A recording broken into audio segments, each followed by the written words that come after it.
चलिए, we are starting with third chapter of physics, machine. ठीक है, मशीन का डेफिनेशन क्या है? It is a device which can either overcome a large resistive force at some point by applying a small force। आप बोलोगे ma'am तब भी force लगता है जब मशीन यूज नहीं करते हैं, जब मशीन यूज करता है तब भी फोर्स लगता है। तो why we are using machine? Because when you are using machine आपका जो फोर्स है वो बहुत कम लगेगा। ठीक है। एंड ये जो फोर्स है, what is the use of this force? ये आपका लार्ज रेजिस्टिव फोर्स जो है, जिसको आप लोड बोलते हो, क्योंकि एक रेजिस्टेंस है ना, उस रेजिस्टेंस को ओवरकम करते हैं तो उस फोर्स को क्या बोलते हैं? एफर्ट। ठीक है, तो मशीन क्या है? It is a device which can either overcome large resistive force by applying small force at a convenient point and in a desired direction. मतलब आप फोर्स भी अप्लाई कर रहे हो और वो फोर्स एक डिजायर्ड डायरेक्शन में होना चाहिए, या फिर it is helping in obtaining gain in speed. या तो स्पीड इंक्रीज होगी या फिर force apply होगा in a definite direction. So machine cannot be used as a force multiplier and a speed multiplier at same time। आप machine से ऐसा नहीं कर सकते कि फोर्स भी लगा लिया और स्पीड भी इंक्रीज कर ली। दोनों में से एक ही काम होगा। उसके लिए मैथमेटिकल रिलेशनशिप क्या है? अगर हमें फोर्स मल्टीप्लायर यूज करना है, so effort should be less than load. And अगर आपको मशीन को यूज करना है as gaining speed, then effort should be greater than load. तो एफर्ट एंड लोड का जो रिलेशनशिप है उसके बेसिस पे डिसाइड होगा कि आप मशीन को फोर्स मल्टीप्लायर यूज कर रहे हो या गेन मल्टीप्लायर। ठीक है, so we have four applications of machine. Simple सी एप्लीकेशंस है। First is lifting a heavy load. आप कोई हैवी लोड लिफ्ट कर रहे हो, कोई मशीन है ऐसी आपकी नजरों में जिससे आप हैवी लोड लिफ्ट कर सकते हो? हाइड्रोलिक। हाइड्रोलिक क्या? Jack of for uplifting the car और जेसीबी। क्या? वहां से उठाएगा कैसे? ये लिखिए तो examples: spade, pulley, wheel barrow use to carry a load. So these are the devices जिनसे हम हैवी लोड्स हम जेसीबी पिक कर सकते हैं। ठीक है जी, JCB. The second is changing the point of application of effort to a convenient point. आप अपने एप्लीकेशन ऑफ एफर्ट का पॉइंट चेंज कर रहे हो। इसके एग्जांपल्स क्या आएंगे? पुली देख लेते हैं।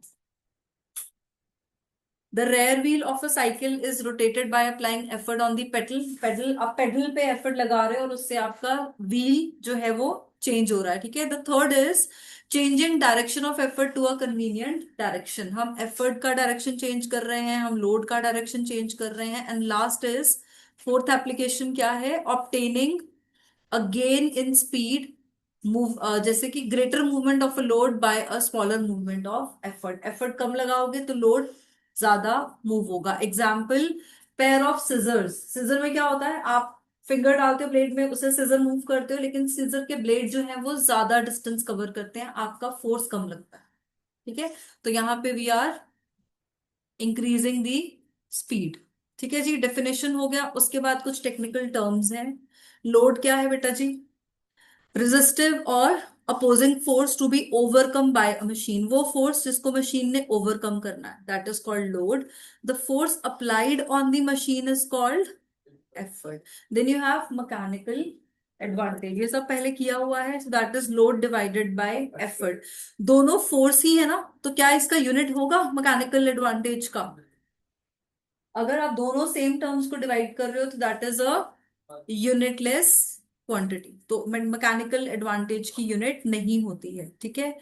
देन अब ये जो मैकेनिकल एडवांटेज है, it can be greater than one, it can be less than one, और it can be equal to one. तो उसके रिलेशनशिप्स क्या है और कैसे उसको समझना है? If your mechanical advantage is greater than one, इसका क्या मतलब है? अगर लोड और एफर्ट के बीच का जो वो है वो वन से ग्रेटर है। आप फॉर्मूला से कर लोगे इसको रिवाइज। ठीक है। So if the effort needed is less than the load, अगर एफर्ट कम लग रहा है, लोड ज्यादा है, तो आपका mechanical advantage will be greater than one. Then if effort is greater and load is less, then it will be lesser than one. और इक्वल टू वन कब होगा? जब एफर्ट और लोड दोनों इक्वल होंगे, तब आपका mechanical advantage will be equal to one. अच्छा, एक और पॉइंट है, it is when your mechanical advantage is one, it is generally used to change the direction of the effort as there is no gain in force और speed. जब आपका mechanical advantage one होगा, इसका मतलब क्या है, ना तो फोर्स इंक्रीज हो रहा है ना स्पीड इंक्रीज हो रही है, तो वो क्या रहा है, डायरेक्शन में इफेक्ट आ रहा है। क्योंकि अभी हमने क्या पढ़ा था स्टार्टिंग में, मशीन क्या करती है, इधर फोर्स या डायरेक्शन पे, number one, number gain in speed करेगी। ठीक है, तो फर्स्ट क्या है, या तो आप करोगे या आप डायरेक्शन चेंज करोगे, एक चीज ये हो गई। दूसरा हो गया gain in speed. So if your mechanical advantage is equal to one, it means that there will be change in direction as there is no gain in force और स्पीड। ऐसे क्वेश्चंस आपको मल्टीपल चॉइस में, assertion में मिलेंगे। और physics में यही चीज इंपॉर्टेंट होती है, फॉर्मूला को यूज करना। अगर हम इस वैल्यू में लोड की वैल्यू ले लें 5 और एफर्ट ले लें 3, तो आपका mechanical advantage will be greater than 1। ठीक है, तो ग्रेटर देन 1 में हमने क्या पढ़ा था, when effort is less than load. तो इसको लर्न करने की जरूरत नहीं है, आप इसको फॉर्मूला के बेसिस पे समझ सकते हो कि अगर मेरा मैकेनिकल लोड, मैकेनिकल एडवांटेज 1 है, इट मींस एफर्ट और लोड दोनों सेम होंगे ना, 5 डिवाइडेड बाय 5 होगा, तभी तो मैकेनिकल एडवांटेज 1 होने वाला है। ठीक है, इफ इट इज 2/1, तो अब आपका लोड ज्यादा हो गया और एफर्ट कम हो गया, it means your mechanical advantage will be greater than 1। ठीक है, इसको उल्टा कर लेते हैं, let's take load as 3 and advantage effort as 5। अब आपकी वैल्यू 1 से ज्यादा होगी या कम होगी, कम हो जाएगी ना। सो ये यहां से लर्न करना है, फॉर्मूला से वो वाला लर्न करना है, उसको बैठ के क्रैम नहीं करना है कि मैकेनिकल एडवांटेज 1 होता है तो क्या होता है, 1 से कम होता है तो क्या। सिंपल फॉर्मूला में वैल्यू पुट करो, वहीं से आपको आपके आंसर्स मिल जाएंगे, बिकॉज फिजिक्स में बहुत कुछ है, क्या क्या बैठ के लर्न करो। ठीक है जी, ये हो गया मैकेनिकल एडवांटेज खत्म। नेक्स्ट टॉपिक हमारा आ गया, ये हम डिस्कस कर चुके हैं, बिकॉज मैकेनिकल एडवांटेज में दोनों क्वांटिटी सेम है, लोड और एफर्ट दोनों फोर्सेस ही है, so it is a unitless quantity. अब आता है velocity ratio. So velocity ratio क्या है, ratio of velocity of effort. यहाँ पे वेलोसिटी कहाँ से आ रहा है, वेलोसिटी क्या होता है, Distance rate of direction displacement change in rate of displacement with respect to time, यही होता है ना। ठीक है, सो ratio of effort to the ratio of load. आपका जो मैकेनिकल एडवांटेज का फॉर्मूला था वो क्या था, सेम था, effort upon load, load upon effort उल्टा है, ये भी ध्यान रखना है। Mechanical advantages load upon effort and velocity is velocity of effort divided by velocity of load. ठीक है, अब ये छोटा सा एक डेरिवेशन है, कुछ भी नहीं है इसमें, सिंपल है ये। वेलोसिटी अभी आपने बोला it is change in displacement with respect to time, so velocity of load is displacement of load with respect to time. और वेलोसिटी ऑफ एफर्ट क्या लोगे, displacement by effort with respect to time, divide करोगे दोनों को, time same है, cancel out हो जाएगा। So your velocity ratio is displacement of effort divided by displacement of load. तो ये भी फॉर्मूला है और ये भी फॉर्मूला है। न्यूमेरिकल में वेलोसिटी पूछेंगे तब भी आपको एफर्ट अपॉन लोड करना है, और अगर डिस्प्लेसमेंट गिवन है तो भी एफर्ट अपॉन लोड। यहां से क्वेश्चन आ सकता है, give relationship between velocity and displacement of velocity ratio. तो आप बोलोगे ये क्या चीज है, ये तो हमने कभी सुना नहीं, तो यहाँ से क्वेश्चन आया। हाँ जी, अभी दूंगी लिखने को, एक काम कर ले बोलने का। अगेन सेम वही आ गया, greater than 1, less than 1, what does it mean. So if machine in which displacement of load is more than displacement of effort, it will have less than 1 will. समझ में आ रहा है ये लेस देन 1 ग्रेटर देन 1 को कैसे analyse करना है। जो डिनोमिनेटर में होगा वो बढ़ा दो। यस नो, बाद में बोल दोगे मैम कुछ समझ नहीं आया। रेहान, समझ में आ रहा है जो मैं बोल रही हूँ,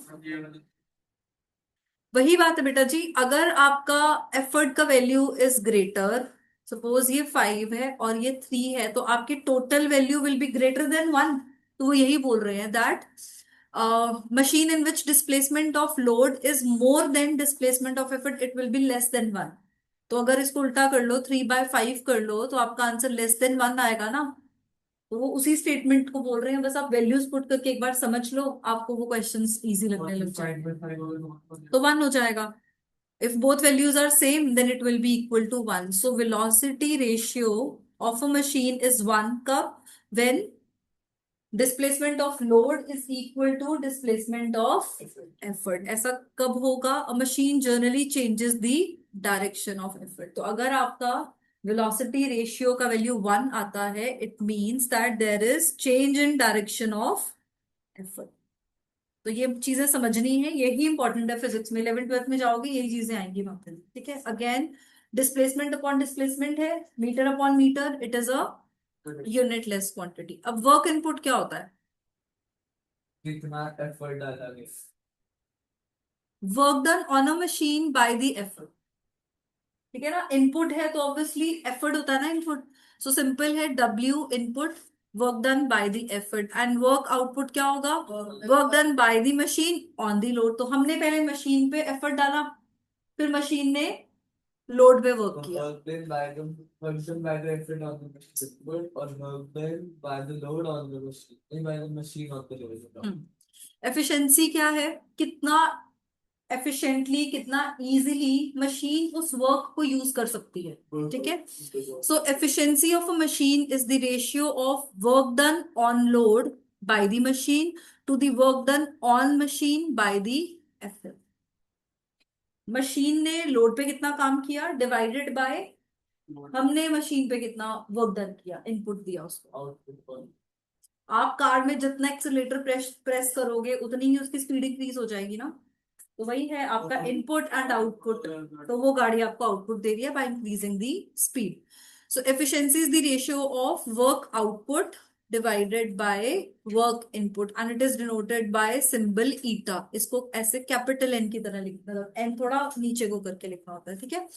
सो एफिशिएंसी का परसेंटेज, ये हमने एफिशिएंसी के क्वेश्चंस वर्क पावर वाले चैप्टर में भी आया था, एफिशिएंसी वाला फॉर्मूला है ना, वो यही फॉर्मूला है, work output upon work input into 100। Again work का यूनिट तो सेम होता है, जूल्स जूल्स, तो it is again a unitless quantity. अब due to friction or weight of the moving parts, its velocity ratio does not change, but mechanical advantage decreases, so efficiency also decreases. Very important point. आप कोई भी machine पे काम करोगे, उसके अंदर के पार्ट्स आपस में रब करेंगे, there will be a friction. उसी के लिए हम उसमें ग्रीस लगाते हैं, उसको सर्विस करते हैं कि उसके अंदर के पार्ट्स आपस में रब ना करें, फ्रिक्शन ज्यादा ना हो। So friction is part of machine, वो होगा ही होगा। ऑब्वियसली मशीन के वेट्स भी हैं उसके पार्ट्स के, मशीन का भी तो अपना वेट होता है। So its velocity does not change, velocity change नहीं होगा, लेकिन उसका मैकेनिकल एडवांटेज चेंज होगा, उसकी वजह से उसकी एफिशिएंसी भी डिक्रीज हो जाएगी। बट अगर हम मशीन को मेंटेन कर रहे हैं तो उसको हमें क्या तब नहीं होगा, क्योंकि अगर आप मशीन को मेंटेन कर रहे हो तो आप उसकी फ्रिक्शन कम कर रहे हो। बिकॉज एफिशिएंसी और मैकेनिकल एडवांटेज डिक्रीज क्यों हो रहा है? Because of friction and weight. अब वेट तो हम कम कर नहीं सकते हैं, वो तो जितना मशीन का है। So what we can work on friction. So friction को अपडेट रखने के लिए आपको उसको सर्विस करना है, उसमें ऑयल्स लगाने हैं, उसको ग्रीस करना है, ताकि फ्रिक्शन ज्यादा ना हो। ठीक है जी। तो ये वाले पॉइंट में, इस ये सर्शन रीजनिंग में या मल्टीपल चॉइस क्वेश्चन में इंपॉर्टेंट पॉइंट है। Now comes principle of a machine. Machine काम कैसे करती है?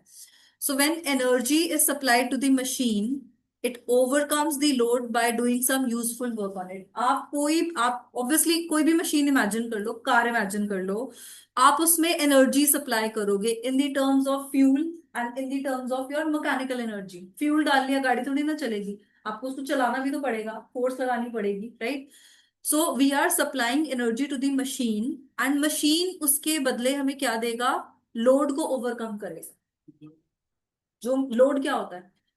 रेजिस्टिव फोर्सेस, है ना। तो रेजिस्टिव फोर्स को ओवरकम कर देगा, तो मशीन वर्क डन करना शुरू कर देगी। अब आपने एनर्जी कितनी सप्लाई की और मशीन ने उसमें से एनर्जी यूज कितनी की, that is called useful work. ठीक है। आपकी यहाँ पे क्लास है 2:30 to 4:30 फॉर एग्जाम्पल, बट आप घर से तो निकल रहे हो 2 o'clock, आप घर वापस पहुंच रहे हो 5:15 तक। तो आपका पूरी मेहनत तो हुई 2 to 5:15, बट यूजफुल काम क्या हुआ उसमें से? सिर्फ 230 to 430। तो ऐसे ही you are giving fuel, you are giving mechanical energy to the machine. हाँ, आप उसको एनर्जी कितनी दे रहे हो और उसमें से वो यूजफुल वर्क करके कितना दे रहा है, that is again called efficiency of the machine. कोई भी मशीन उतनी ज्यादा एफिशिएंट होगी जितना ज्यादा वो आपको यूजफुल वर्क करके देगी। सपोज आपने एनर्जी लगाई 500 जूल्स की और मशीन ने आपको काम करके दिया 350 जूल्स का, तो आप इसकी एफिशिएंसी निकालोगे ना, 350/500 × 100, तो परसेंटेज आ जाएगा कुछ कि ये मशीन इतना परसेंट यूजफुल वर्क करती है या ये इसकी एफिशिएंसी है। बाकी का एनर्जी कहाँ गया, because energy can either be created not destroyed, it can be converted. तो वो 150 का 500 का 350 तो यूज हो गया, वो 150 कहाँ गया, फ्रिक्शन में। फ्रिक्शन की वजह से क्या होगा, हीट प्रोड्यूस होगा, साउंड प्रोड्यूस होगा। लाइट तो कहीं प्रोड्यूस होती है फ्रिक्शन से, आप गाड़ी चला रहे हो तो गाड़ी में से हीट प्रोड्यूस होती है ना, या जोर से ब्रेक मार दी तो साउंड एनर्जी प्रोड्यूस होगी। बिजली तो तब चमकेगी उसमें जब काम होने वाला हो जाएगा, ठीक है। So the point eight which energy is supplied is called effort point. आप कहाँ पे फोर्स अप्लाई कर रहे हो, कहाँ से एनर्जी दे रहे हो, that is called effort point. And the point from where energy is obtained by overcoming the load is called load point. So input energy का फॉर्मूला क्या हो गया बेटा जी, work done at the effort point and it is equal to effort into displacement. यहाँ पे effort क्या है, फोर्स, डिस्प्लेसमेंट तो फोर्स इनटू डिस्प्लेस, ये आपको फोर्स इनटू डिस्प्लेसमेंट क्या होता है, work done. F into S is equal to W, तो वही तो है ये भी, input energy is what, work done, है ना। ऐसे ही आउटपुट एनर्जी क्या है, work obtained at the load point, it is load multiply by displacement of the point of application of load. आपने कहाँ पे अप्लाई किया लोड का और कहाँ उसको हमने अप्लाई हुआ हो, ठीक है। नाउ आइडियल मशीन वो होगा जिसमें output energy is equal to input energy, but हमने अभी तक कोई भी आइडियल मशीन डिजाइन डेवलप नहीं किया है, बिकॉज कुछ ना कुछ energy in the form of friction जाती जाती है, ठीक है। So the useful work done by the machine can never be greater then the work done on the machine, ठीक है। आप अगर 500 जूल्स ऑफ एनर्जी दे रहे हो तो मशीन आपको 600 जूल्स नहीं देगी कभी भी, क्योंकि some amount of energy will be lost in the form of heat और साउंड एनर्जी, ठीक है। ये रूल है, ये अभी तक ऐसा नहीं हुआ कि आपने एनर्जी दी हो और मिली ज्यादा हो, ऐसा ऐसा भी नहीं हो सकता कि 500 जो है तो 500 भी दे। इक्वल भी नहीं मिलेगा, क्योंकि कुछ ना कुछ तो लूज होगा ही होगा, ठीक है। देन आइडियल मशीन का definition is that in which there is no loss of energy in any manner, किसी भी फॉर्म में एनर्जी लॉस नहीं हो रहा है। And what is actual machine, जिसमें output energy is always less than the input energy, so there is some loss of energy during the operation. Now what type of loss of energy है ही नहीं बाबा, नहीं बोलते। तुम हो ideal machine, अभी तो हमारे पास है, आप भी नहीं हो, है ना। पूरा चैप्टर पढ़ते हो, मार्क्स तो नहीं आते 100%, मार्क्स तो कुछ परसेंट कम ही आता है ना, मतलब लोगों के हाल हाँ जी, लोगों के कुछ लोगों के आ जाते हैं तो वो आइडियल मशीन्स हैं, ठीक है। 3 रीजंस कहाँ एनर्जी लॉस होती है, नंबर 1 फ्रिक्शन में, number 2 string in it is not perfectly elastic, जो मशीन में स्ट्रिंग्स लगे हैं, स्प्रिंग्स लगे हैं, वो परफेक्टली इलास्टिक नहीं है, तो वो कुछ एनर्जी को अपने अंदर स्टोर कर लेते हैं, that is again loss of energy. And third is its different parts are not perfectly rigid, machine के जो पार्ट्स हैं वो परफेक्टली रिजिड नहीं है, they are storing some energy. So the most prominent loss of energy is force of friction, सबसे ज्यादा energy loss होता है फ्रिक्शन के केस में, ठीक है। And that is again lost in the form of heat. So अब यहाँ पे थोड़ा सा टेक्निकल टर्म आ गई है, if a machine is 80% efficient, हाँ जी बोल। जैसे अगर मशीन में कुछ सरफेस है जो बड़ी स्मूथ है, स्मूथ सरफेस पे फ्रिक्शन जो प्रोड्यूस होती नहीं है, तो फिर मतलब एनर्जी जितनी हम अगर आप उस स्मूथ सरफेस पे फोर्स अप्लाई करोगे तो फोर्स और उस स्मूथ सरफेस के बीच में तो फ्रिक्शन आएगा, फोर्स जहां अप्लाई करेंगे फोर्स जहां अप्लाई करेंगे वहां तो फ्रिक्शन आ ही जाएगा, ठीक है। सो इफ यू सी कि भाई ये मशीन 80% एफिशिएंट है, इसका मतलब क्या है, इट मींस उसमें 80% जो एनर्जी थी वो यूज हो गई, 20% of the energy is lost in overcoming the force of friction. सिर्फ फ्रिक्शन में लॉस होता है। मैक्सिमम, सिर्फ नहीं, यहाँ और पे ऊपर हमने 3 पॉइंट्स पढ़े थे अभी, उसमें से मैक्सिमम जो लॉस होता है वो फ्रिक्शन में ही होता है। और उस वेट की वजह से कैसे होगा? अभी तो पढ़ाया। हाँ ऐसा जी। हो सकता है कि मतलब जैसे 20% है उसमें से पूरी की पूरी 20% ही फ्रिक्शन की वजह से लूज हो रही है। हाँ। 18% फ्रिक्शन की वजह से हो सकती है, 2% बाकी 2-3% का या और बेटा ये लिखा तो है, ये देखो ना, ये मैंने अभी तो वेट पढ़ा। की वजह से देखो, the loss of energy is due to 3 reasons, लिखा है ना। कौन से 3 रीजंस है? फर्स्ट इज फ्रिक्शन, है ना जी। सेकंड क्या है बताओ? क्या मतलब है इसका? हमारे पास इलास्टिक पोटेंशियल एनर्जी होती है, स्ट्रिंग है, वो परफेक्टली इलास्टिक नहीं है, वो जितना एनर्जी ले रहा है उतना दे नहीं रहा, कुछ एनर्जी अपने पास स्टोर कर रहा है, तो वो एनर्जी लॉस हो गई। थर्ड क्या है? और फिर क्या मतलब है इसका? सारे पार्ट्स ऑलरेडी सारे पार्ट्स रिजिड नहीं है, तो वो भी कुछ एनर्जी अपने पास स्टोर कर लेते हैं। तो इन दी फॉर्म, अगर आपकी 20% एनर्जी लूज हो रही है, आप ये मान सकते हो कि 18 to 17% फ्रिक्शन में जाएगी। Maximum energy is lost in friction, बाकी की एनर्जी दोनों पार्ट्स में। ठीक है, अब यहां देखो, it appears as heat energy in its different part due to which they get heated up. Mostly आपके इलेक्ट्रिक अप्लायंसेस आप देखोगे दे हीट अप, तो वो हीट कहाँ से आ रही है? Because of friction.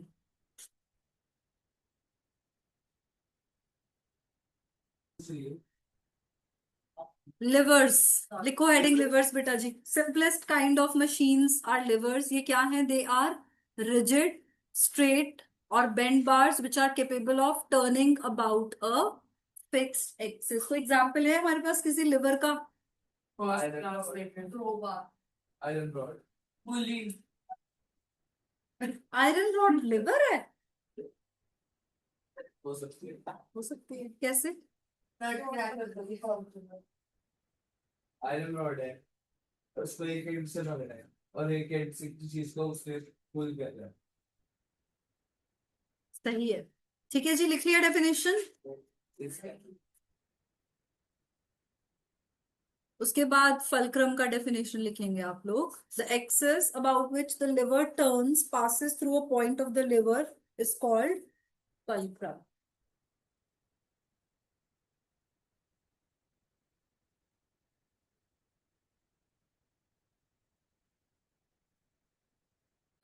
Class 1 diagram में, क्लास 1। क्लास 2 ये ये जो ट्रायंगल है ये क्या है आपका? फलक्रम। ये क्या होता है fulcrum? Turning fixed fixed turning turning point, हाँ, फिक्स पिवट बोल सकते हो, है ना, जहां बैलेंस होगा, जहां पे दोनों फोर्सेस इक्विलिब्रियम में आएंगे। हाँ जी। तो यहाँ पे एफिड आर्म है और लोड आर्म है। ठीक है, ये है class 1 liver. So class 1 liver कैसे पहचानते हैं आप? कौन सा लिवर क्लास 1 होता है? फल्क्रम सेंटर में होता है, बट इस इमेज में एग्जैक्टली सेंटर पे लग नहीं रहा है। और जब फल्क्र एफर्ट और लोड के बीच हम्म, लोड, हाँ, बीच में होगा। बीच में doesn't means adjust exactly centre में होगा, करके नियरली सेंटर पे। ठीक है। Now you have class 2 liver. इसमें क्या दिख रहा है हमें? क्लास 2 एंड क्लास 3 में क्या डिफरेंस है बताइए? हम जो फल्क्र में वो एक पॉइंट मतलब एक एंड पे है, इसमें भी एंड पे ही है। मैम उसमें लोड आर्म एफर्ट आर्म छोटी होती है और एफर्ट आर्म लोड आर्म से छोटी होती है। लोड आर्म फल्क्रम से नीचे है और नीचे ऊपर का थोड़ी कुछ नीचे होता है। ऊपर की बात नहीं है, लेंथ की बात है। लोड बीच में होता है। लोड बीच में होता है। सोच के बोल मतलब क्या है क्लास 2 और क्लास 3 में लोड बीच में होता अच्छा, लोड और लोड आर्म में क्या डिफरेंस है? लोड है। क्या होता है? लोड होता है जो रेजिस्टिव फोर्स होती है, लोड आर्म होती है डिस्प्लेसमेंट, जितना वो लोड आर्म होता है मतलब DL velocity upon time. Okay. तो आपका क्लास 2 लिवर में aphid arm is greater than load arm, and class 3 liver में ऑब्वियसली इससे उल्टा होगा, है ना। Aphid arm will be smaller than the load arm. यहाँ तक क्लियर है हमें?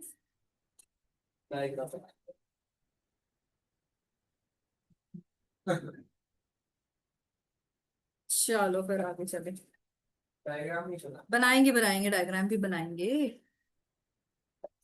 चलो, a liver works on a principle of moments according to which equilibrium position of liver, moment of load about the fulcrum must be equal to the moment of effort about the fulcrum and the two moments always be in opposite direction. तो यहाँ पे कितनी सारी चीजें बता दी उन्होंने liver के basic principles. Number 1 क्या है? Equilibrium position of the liver, moment of load. Moment of load मतलब हमने एक चैप्टर किया है ना, और मोमेंट ऑफ फोर्स. टर्निंग वो क्या होता है? टर्निंग इफेक्ट, वही वाला. ठीक है. So moment of load about the fulcrum must be equal to the moment of effort. तो दोनों के forces should be equal. And yes, two moments should always be in the opposite direction. Direction opposite होनी चाहिए. अगर direction same होगी तो क्या turning होगी? नहीं होगी. ठीक है. So direction should be opposite and moment should be same in case of load and effort. So clockwise moment of load about the fulcrum is equal to anti-clock moment of effort. तो जो load का moment है उससे opposite direction में होना चाहिए effort का moment. Clear है यहाँ तक? सो फॉर्मूला क्या है हमारे पास? ये हम फर्स्ट चैप्टर में कर चुके हैं ये वाला part. Load load into load arm is equal to effort into effort arm. Formulas बनाएंगे आप and you directly get F. F B और एफ ए क्या है? B load on and series effort.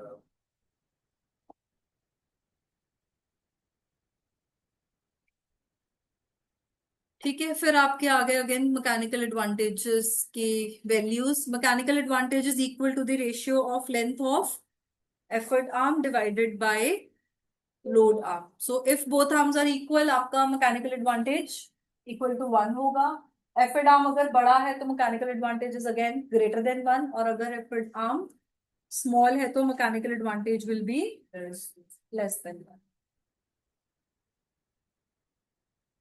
हो गया जी यहाँ तक? चलो फिर इसकी थ्योरी लिखेंगे.